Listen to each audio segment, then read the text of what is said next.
영국이 결국 유럽연합 EU 탈퇴를 선택했습니다. 브렉시트 국민투표에서 EU를 떠나겠다고 밝힌 유권자가 절반을 넘은 건데요.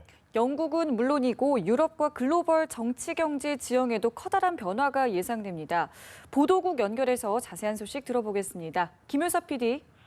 네, 영국민들이 유럽연합 탈퇴, 브렉시트를 선택했습니다. 세계 5위 경제대국 영국이 EU에서 43년 만의 탈퇴를 결정함에 따라 하나의 유럽은 이제 무너졌습니다. 영국과 유럽뿐 아니라 글로벌 정치, 경제 지형에도 대격변이 예상됩니다. 파운드화 가치가 1985년 이후 31년 내 최저로 떨어졌고 엔화 가치는 폭등하는 등 국제금융시장이 요동치고 있습니다. EU를 비롯한 각국은 브렉시트 상황에 대비한 비상회의를 소집하는 등 혼돈 속에 서둘러 대책 마련에 나섰습니다. 네, 영국은 이번 국민투표 결정으로 유럽연합에서 43년 만에 이탈하게 됐는데요. 앞으로 영국과 EU의 앞날은 어떻게 됩니까? 네, 영국은 지난 1973년 EU의 전신인 유럽경제공동체 EEC에 가입했습니다. 따라서 이번 국민투표 결정으로 43년 만에 EU의 울타리를 벗어나게 됐습니다. EU는 사상 처음으로 회원국 이탈 상황을 맞게 돼 회원국이 28개국에서 27개국으로 줄어듭니다.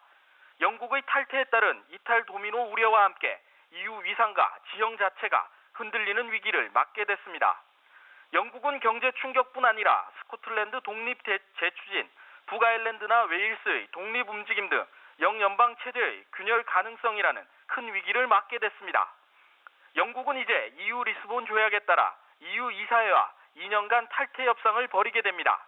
상품과 서비스, 자본, 노동이동의 자유는 물론 정치와 국방, 치안, 국경 문제 등 EU 제반 규정을 놓고 새로운 관계를 협상해야 합니다.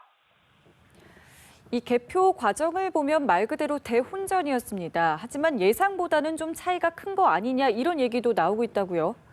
예, 그렇습니다. 영국 전역에서 실시된 브렉시트 찬반 국민투표에는 영국의 등록 유권자 4,650만 명 가운데 72%가 투표장에 나섰습니다. 영국 공영방송 BBC와 ITV, 스카이뉴스 등 영국 방송들은 우리 시각으로 오후 1시를 전후해 일제히 브렉시트 진영의 승리를 예측했습니다. 당초 여론조사기관 유고부가 투표 당일에 사전에 명단을 확보한 투표자들을 상대로 조사한 결과에서는 EU 잔류가 52%, EU 탈퇴가 48%로 예측됐지만 개표 결과는 반대로 나왔습니다. 잠정 집계 결과 EU 탈퇴 찬성이 51.9%, 반대가 48.1%의 득표를 해 130만 표 가까이 이겼습니다. 개표 중반에 접어들 때까지는 양쪽의 차이가 근소해 개표센터의 결과가 추가로 나올 때마다 엎치락뒤치락 했으나 한국 시간으로 낮 12시를 넘기면서 탈퇴가 잔류해 2에서 3%포인트 차이로 앞서갔으며 갈수록 차이는 벌어졌습니다.